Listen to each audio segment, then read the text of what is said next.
Hello viewers. तो आज की वीडियो में हम देखेंगे मनी एंड बैंकिंग का second part. ICICI bank.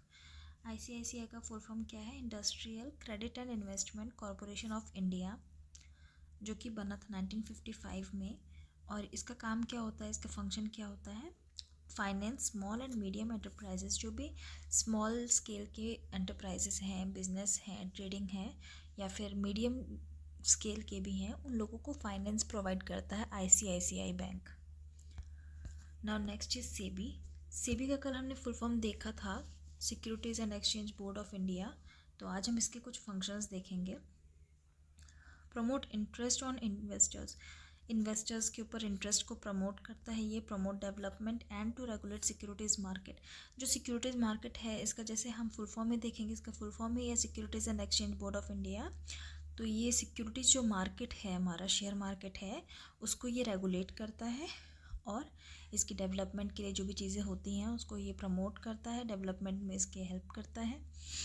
Now next is investors education and training. जो भी इन्वेस्ट करना चाहते हैं इसमें या फिर इन्वेस्ट करते हैं, इसके इन्वेस्टर्स हैं जो शेयर खरीदते हैं या लगाते हैं, उन सब के एजुकेशन और उसकी जो ट्रेनिंग है ये रेगुलेट करता है। ना कुछ की पॉइंट्स हम देखेंगे। बीएसई जो है, ये Bombay stock exchange, migrated from the open outcry system to an online screen based trading system in 1955। ये कुछ आपके इंपॉर्टेंट की पॉइंट्स हैं जो कि एक क्वेश्चन आया था आपका लास्ट ईयर। तो अगर आपको ये सब की पॉइंट्स पता होंगे और स्पेशली इनके ये ईयर आपको अगर पता होंगे, तभी आप इन्हें क्रोनोलॉजी में सेट कर पाएंगे। सो बॉम्बे स्टॉक एक्सचेंज जो था वो माइग्रेट हुआ था ओपन आउटक्राई सिस्टम से online screen based trading system पे। आपको बस इतना याद रखना है कि जो बॉम्बे स्टॉक एक्सचेंज है, इसका ऑनलाइन स्क्रीन बेस्ड सिस्टम कब हुआ था? 1995 में।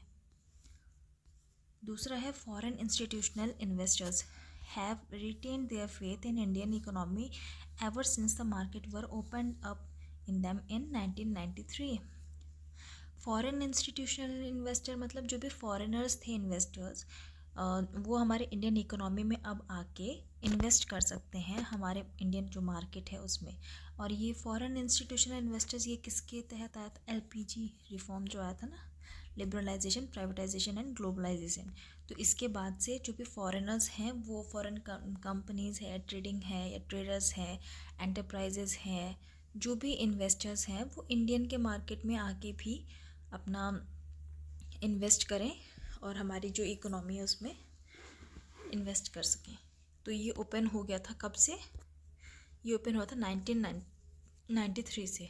FII फॉरेन इंस्टीट्यूशनल इन्वेस्टर 1993 में स्टार्ट हुआ था। नेक्स्ट इज होलसेल डेप्ट मार्केट। होलसेल डेप्ट मार्केट ये कब हुआ था? जून 30, 1994 में। जून 30, 1994 में होलसेल डेप्ट market segment of the exchange commenced operation on June 30, 1994। Now एक बदला ट्रेडिंग होती थी हमारी से उसमें बीएसई में। बदला ट्रेडिंग जो थी वो बैन कर दिया गया था, सेबी ने बैन कर दिया था, securities and exchange board of India ने बैन कर दिया था इन 1993। लेकिन ये जो रूल था ये इफ़ेक्टिव कब हुआ था? 1994। तो आपके एग्ज़ाम में आपको देखना है कि जो एग्जामिनर है वो आपका एनटीए है वो 1993 लेके चलता है या फिर 1994, जो जैसा आपका ऑप्शन हो उस हिसाब से आपको ये दोनों डेट्स याद रखनी है कि बदला ट्रेडिंग कब बैन हुआ था, 1993 और 1994। Next one is NSE, national stock exchange, जो कि इस टाइम का सबसे बड़ा स्टॉक मार्केट है जिसने बीएसई को रिप्लेस कर दिया था।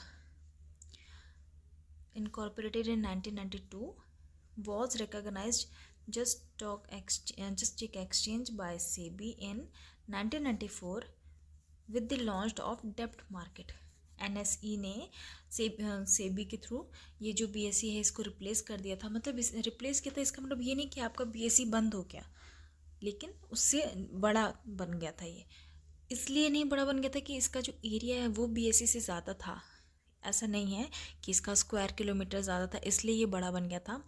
बट जो नेशनल स्टॉक एक्सचेंज है, NSE है, इसके फंक्शंस में कुछ कुछ ऐसे फीचर्स थे, कुछ नए फंक्शंस आए थे जो कि बीएसई में नहीं थे, जिसकी वजह से बीएसई हमारा ओल्डेस्ट कहलाता है और जो NSE है वो बिगेस्ट कहलाता है।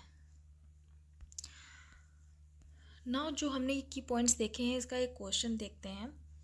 क्वेश्चन क्या था कि arrange the following events of the equity trading in India starting from the oldest. आपको ये क्रोनोलॉजी में सेट करना है।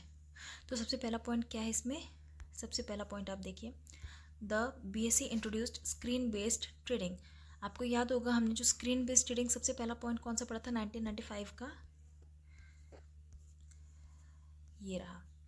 सबसे पहले हमने यही पॉइंट पढ़ा था कि BSE migrated from open outcry system to an online screen based system trading in 1995। 1995 में स्क्रीन बेस्ड ट्रेडिंग स्टार्ट हो गई थी BSE में। और यहाँ पे क्या दिया है? BSE introduce screen based trading कब हुआ था? 1995 में। अब आपको अगर ये डेट याद रहेगी तो आप क्रोनोलॉजी सेट कर पाएंगे।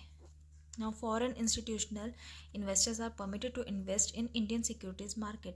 आपको याद था अभी जो मैंने बताया था LPG रिफॉर्म का, कि अब फॉरेनर्स भी आके हमारे उसमें इंडियन इकोनॉमी में इन्वेस्ट कर पाएंगे। कौन से ईयर था? 1993।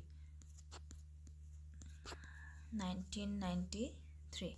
तो ये स्क्रीन बेस्ड वाला ट्रेडिंग वाला 1995 हो गया, ये वाला 1993 हो गया। Next one is NSE commence operations in wholesale डेप्ट मार्केट। ये मैंने आपको बताया था ना, जो होलसेल डेप्ट मार्केट है ये NSE में कब आया था?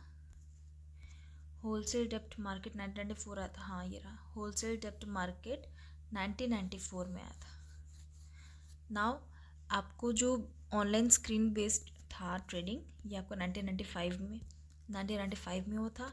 ये फॉरेन इंस्टीट्यूट वाला 1994 में हुआ था। डेप्ट मार्केट 1993 में हुआ था। सेबी बैंड बदला ट्रेडिंग ऑन BSE। सेबी ने BSE ये बदला कब बैन किया था? यहाँ पे मैंने आपको बताया था ना 1993 में किया था, बट इफेक्टिव 1994 में हुआ था। तो देखते हैं कि एंटी ने इसका सही आंसर कौन सा लिया है, 93 लिया है या 94 वाला। अब देखते जाइए, फर्स्ट वाले का 1995।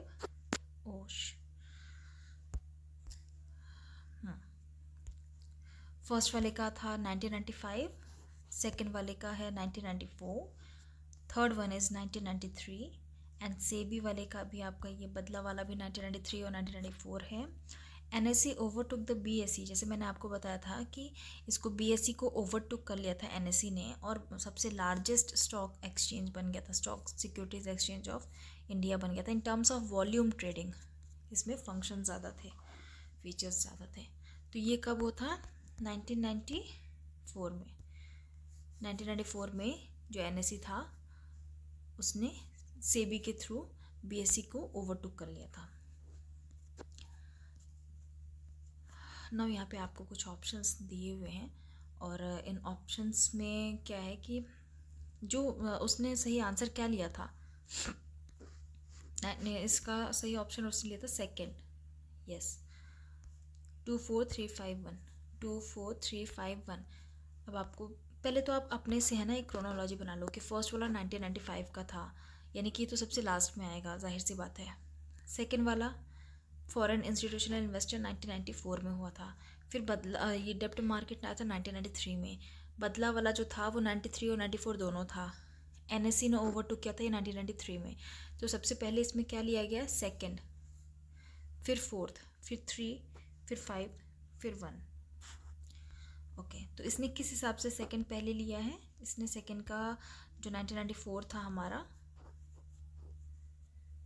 और सॉरी 1993 इसने लिया है। हाँ 1993। और जो ये उसके बाद इसने लिया था बदला ट्रेडिंग वाला 1994। लेकिन बदला ट्रेडिंग जो था वो 93 भी था और 94 भी था, तो यानी कि इसने 93 वाला लिया, ऑप्शन सही। सबसे पहले क्या आ जाएगा? सेकंड, फिर आ जाएगा आपका सेकंड, फिर उसके बाद आ जाएगा आपका फोर्थ बदला वाला, फिर आपका आ जाएगा थर्ड होलसेल डेप्ट मार्केट, क्योंकि 93 में ये बदला वाला भी हुआ था और आपका ये डेप्ट मार्केट भी 93 में ही आया था। बस क्या फ़र्क इन दोनों में था? मंथ का, कि जो बदला वाला था वो इससे मंथ से पहले था और ये कुछ महीनों बाद आया था। उसके बाद उसने लिया है ये वाला ओवरटुक वाला। ओवरटुक वाला भी 93 था, लेकिन इसका मंथ शायद आगे पीछे था। और जो फर्स्ट वाला था ये वाला आपका स्क्रीन बेस्ड ट्रेडिंग, ये वाला आपका 1995 था, इसलिए ये आपका सबसे लास्ट में। सो आई होप ये क्वेश्चन आपको समझ में आया होगा। मैं इसको छोटा कर देती हूँ। ओके, सो नाउ सबसे पहले क्या था, सेकंड वाला, फिर आपका आया था फोर्थ वाला। इसको हम एरो से देखते हैं। सबसे पहले आपका था ये सेकंड वाला, फिर आपका आया था ये फोर्थ वाला, फिर आपका आया था ये थर्ड वाला, and then fifth one, and then this one. तो ये थी आपकी chronology 2 4 3 5 1। Now next is NABARD. NABARD के बारे में हम देखेंगे। National bank for agricultural and rural development. नाबार्ड का फुल फॉर्म क्या हो गया, national bank for agricultural and rural development. ये एक टाइप का अपेक्स डेवलपमेंट फाइनेंस इंस्टीट्यूशन था जो कि गवर्नमेंट के द्वारा ओन किया जाता था। इसकी ओनर कौन थी, गवर्नमेंट ऑफ इंडिया इसको ओन करती थी, रेगुलेट करती थी। ये फाउंडेशन इसके कब हुआ था, 1982 में ये फाउंड हुआ था, 1982 में। और इसका हेडक्वार्टर कहाँ था, मुंबई में। तो नाबार्ड का फुल फॉर्म आप देख लीजिएगा, national bank for agriculture and rural development. इसका ओनर कौन था, गवर्नमेंट ऑफ इंडिया रेगुलेट करती है। और ये बना कब था, 1982 में। और इसका हेडक्वार्टर जो है वो मुंबई में है।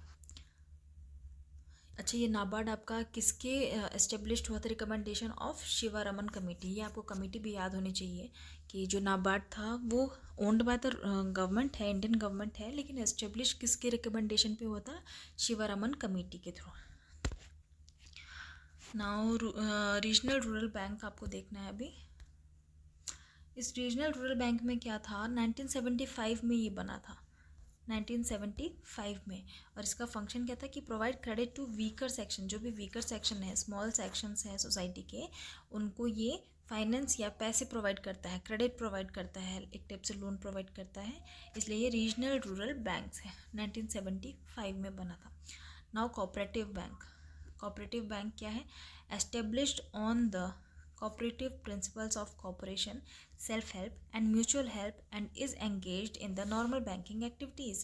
ये नॉर्मल प्रिंसिपल्स पे बना था, म्यूचुअल हेल्प करता था और एंगेज रहता था। नॉर्मल जो बैंकिंग एक्टिविटीज़ है जो भी हैं उनमें ये कोऑपरेटिव बैंक्स अपना रोल देता है। So this is it. I hope ये क्लास आपको हेल्पफुल लगी होगी। Thank you.